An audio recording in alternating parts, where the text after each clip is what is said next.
For me, this is um, 40 years of doing this bird work that we're talking about. This is my 42nd year. But also during that time period, I've done music, and the music, the group is called Big Blue Sky, but the music is all about our work. It's about birds, it's about this region, it's about the connection to the planet.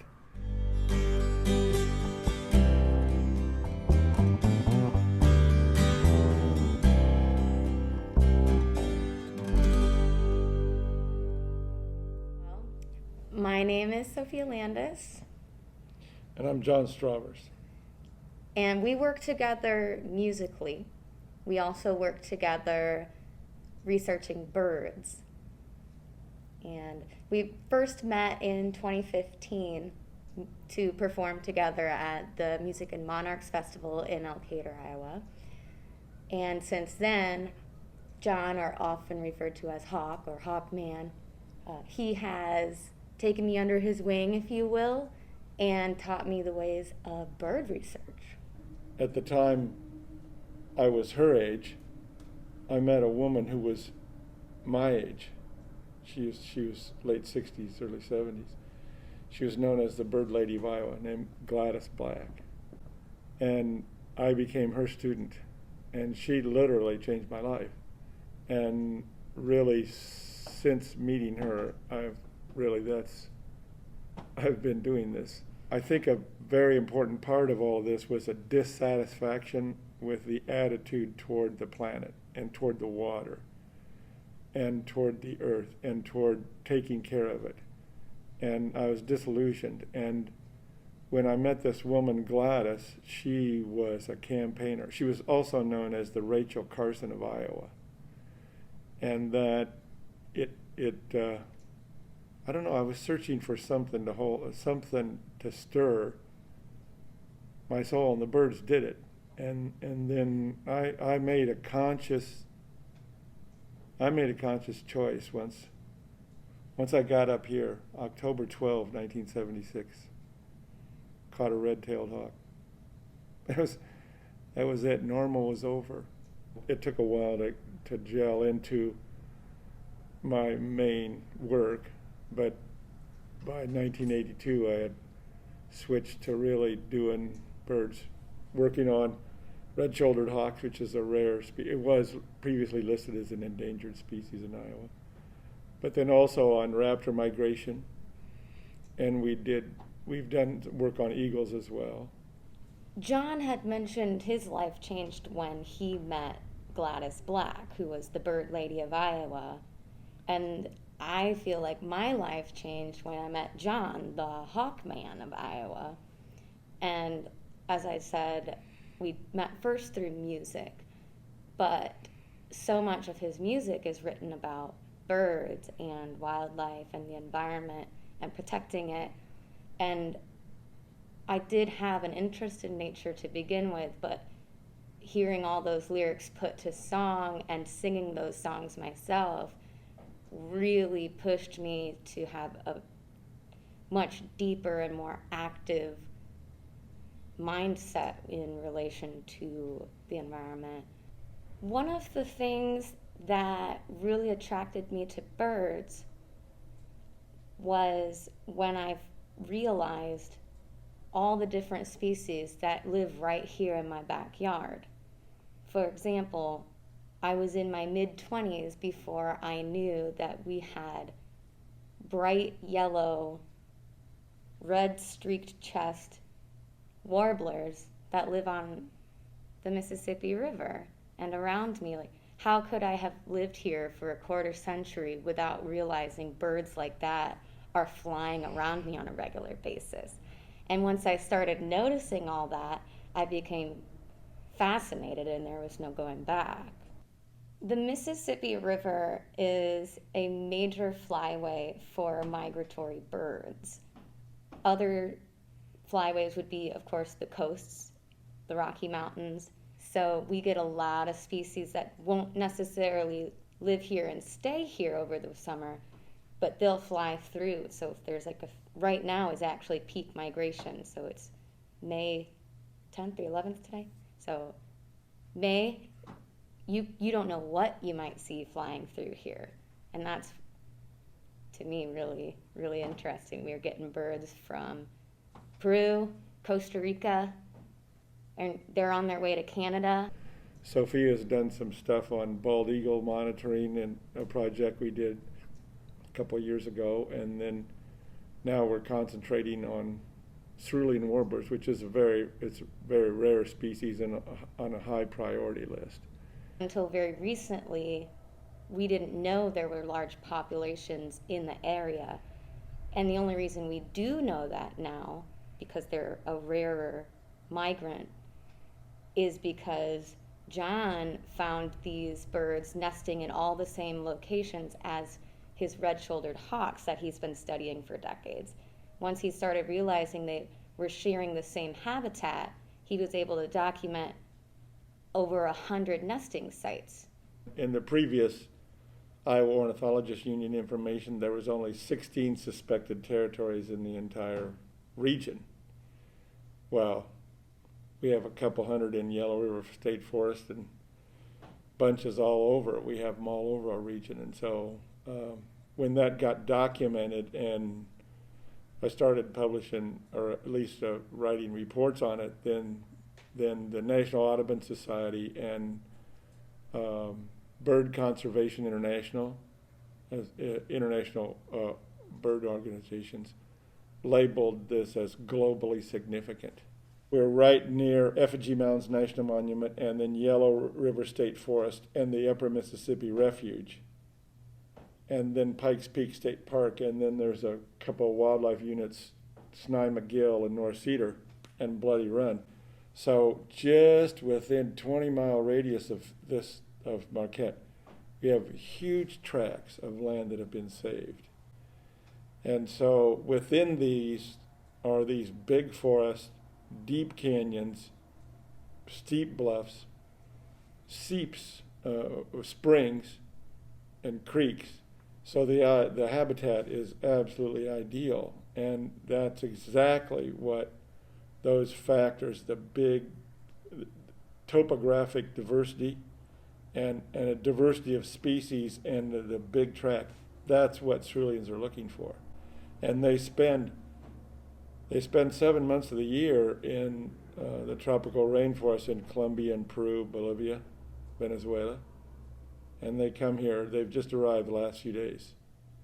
And they come up here and nest, and they get right to it. And then as soon as they're young or capable of flight, they turn around and go back. It boggles the mind if you stop and think about it. How do these birds find this? And they come back to the same. We'll go to a tree. I've had birds in that tree every year now for the past 10 years, okay? Now I can't prove to you that it's the same bird I'm seeing, but there's something about specific habitats, specific locations the bird keeps coming to, and they know how to find their way. They've got a map and a compass in their head, and they can read the resonance of this region, and they find their way. Or how sometimes chaotic interviewees can be. Absolutely. Oh, look at that. See? There's a rib cloud.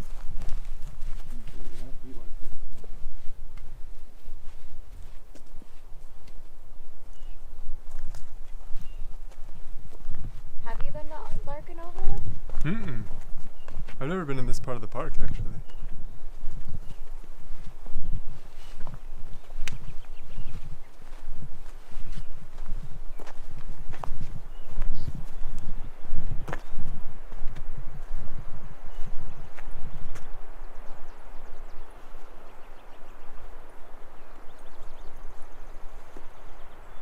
We use this place as an inspirational point. It's not just the ceruleans that we enjoy. It's this rock. It's this view. It's the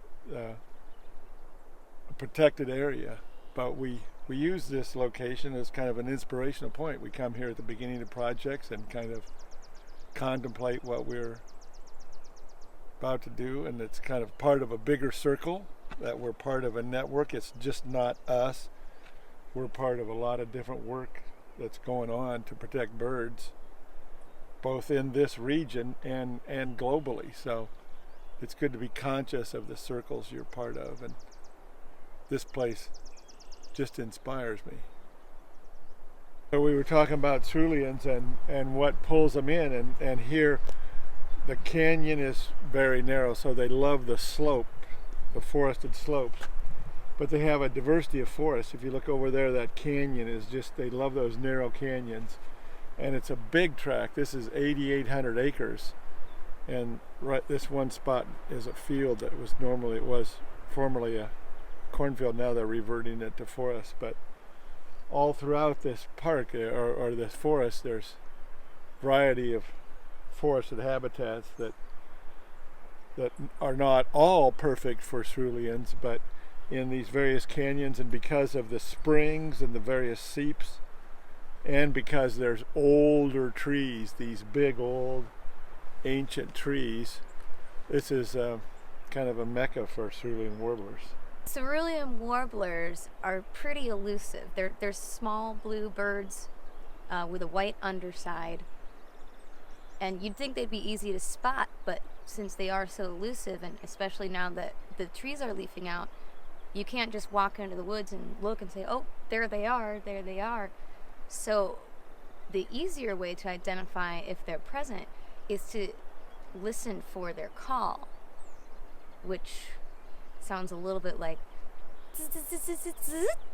that's not great, but basically that gives you an idea of how they sound.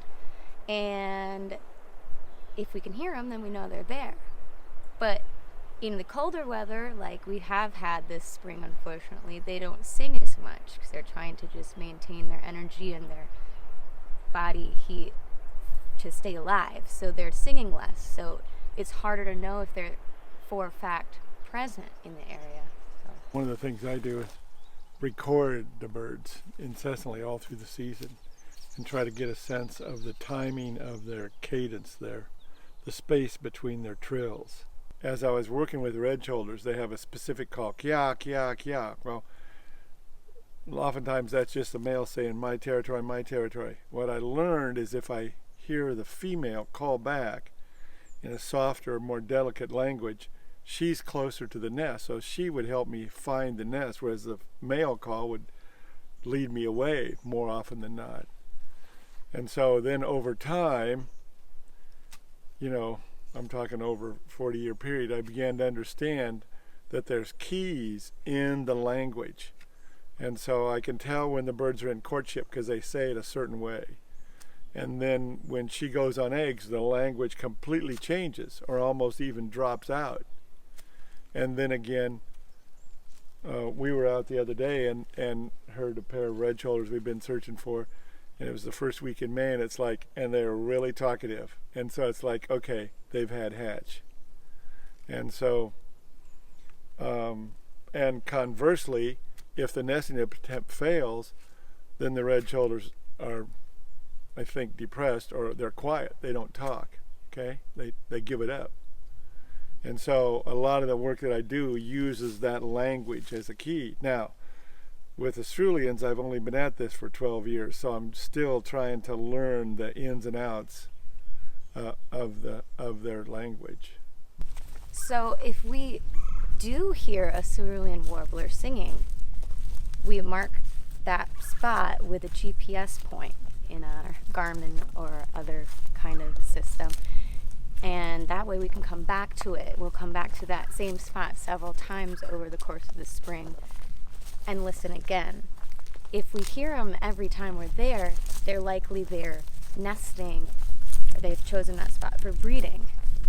If we hear them once and then we come back a few more times, they're not there, maybe they were just flying through on their way to somewhere else for nesting purposes.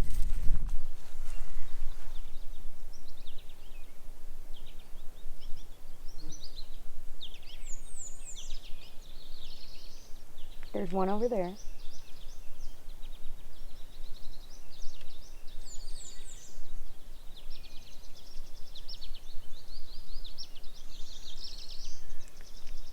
There's one there.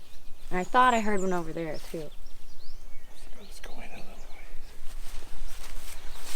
Yeah, there. Hear that?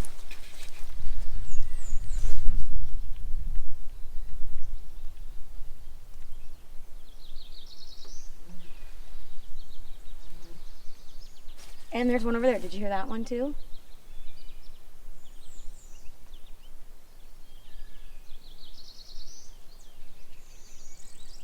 8 seconds.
Oh, sacred water, how could we be so careless with you?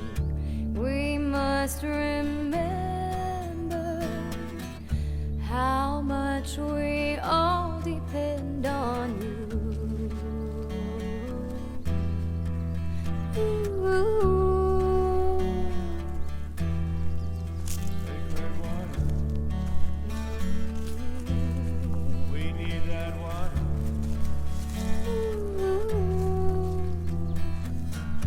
Oh, sacred water, have we forgotten all you provide? Living without you, there is no way that we could survive.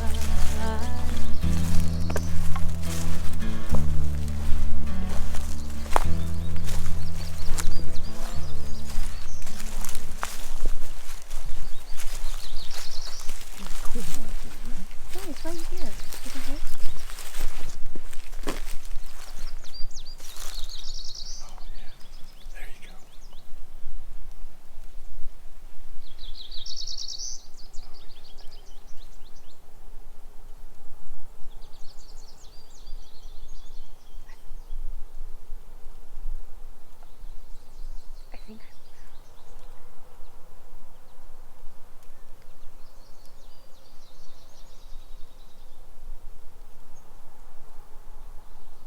I think I found it in my binoculars.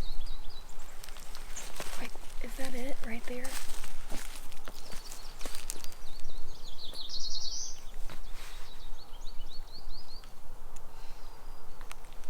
It's right up in here.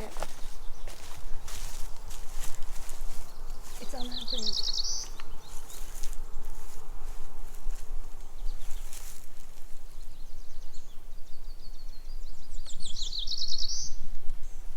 You see it? He's on this branch. Oh, yeah. High up.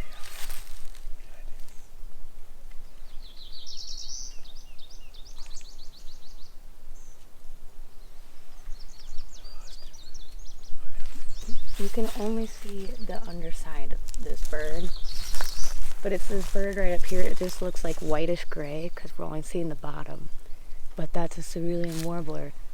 And it's not very often you get to actually see it as opposed to hear it.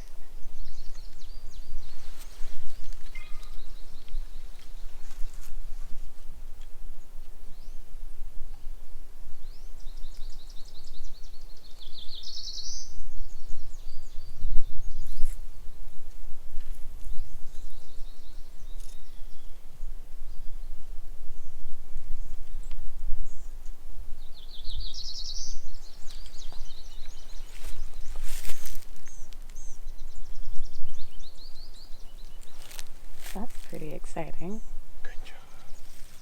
Yeah, there's something that drives me. Yeah, and it's all of it. I think that's the important point, that it's not just one thing. Yes, I love the birds,